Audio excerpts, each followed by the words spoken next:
Bonjour la gang de J'entreprends la relève, ici Lisa Auclair du Café de la Brûlerie.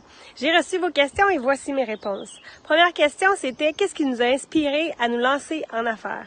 Première des choses, c'est qu'on voulait être nos propres patrons et qu'on voulait faire de notre passion notre paye.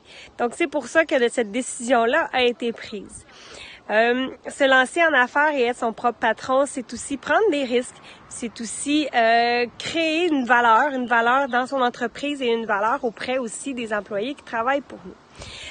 On est vraiment fiers d'où on est rendu. Je crois que la restauration, c'est pas un milieu facile. Je crois pas que c'est un milieu qui est très stable, on peut le voir en ce moment, mais on a quand même le vent dans les voiles malgré tout. À Granby, on a la chance d'avoir un beau milieu touristique. Nous, c'est quelque chose qui est quand même important par rapport à nos clients. Nos clients en période estivale viennent des quatre coins de la province et même des États-Unis.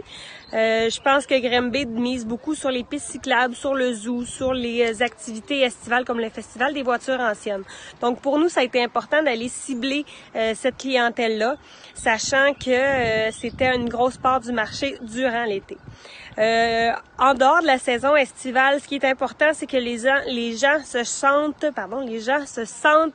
dans une entreprise qui a à cœur sa communauté, comme les investissements puis les collectes de fonds qu'on a fait.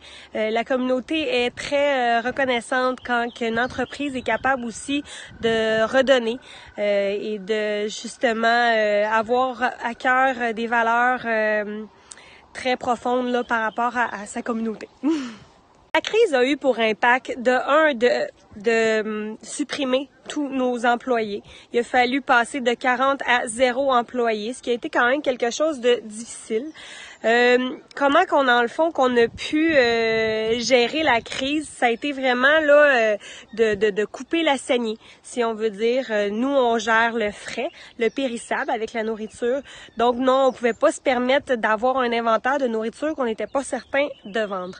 Lors de la réouverture, on a un plan qui va être très sécuritaire financièrement, si on veut, dans le sens où c'est pas vrai que quand on va nous demander d'ouvrir, on va ouvrir la machine à 100% aussi.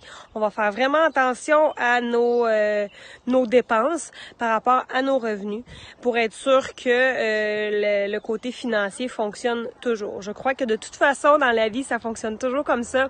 Il faut regarder nos finances pour savoir qu'est-ce qu'on peut faire et qu'est-ce qu'on peut gagner et ensuite là de se dire que tout le monde est dans le même bateau, on va s'en remettre, on va être là après la crise.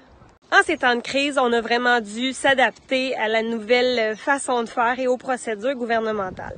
Comment qu'on s'est adapté? Dans le fond, nous, on a misé beaucoup sur la livraison de café en vrac. En ce moment, beaucoup de restaurateurs offrent la livraison de nourriture. Pour nous, on l'a considéré, mais on s'est dit que le marché était quand même assez saturé par rapport à ça. De là que nous livrons le café et ça fonctionne très bien.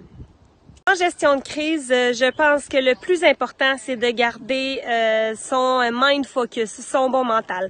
Je pense que si on a la bonne humeur et si on a l'impression que on va s'en sortir et que ça va bien aller, oui, j'ai l'impression qu'on peut arriver à faire des belles choses. Ne serait-ce que si des entreprises doivent fermer, je sais que les entrepreneurs vont être capables de se recycler dans quelque chose qu'ils vont aimer et dans quelque chose qu'ils vont se sentir bien et s'accomplir.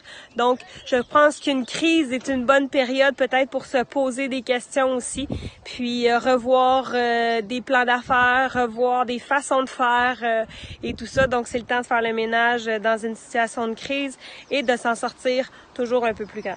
Je souhaite bonne chance à vous tous par rapport à votre lancement d'entreprise qui a aussi connu sa crise. Donc, je vous souhaite une excellente journée à tous et profitez du beau temps!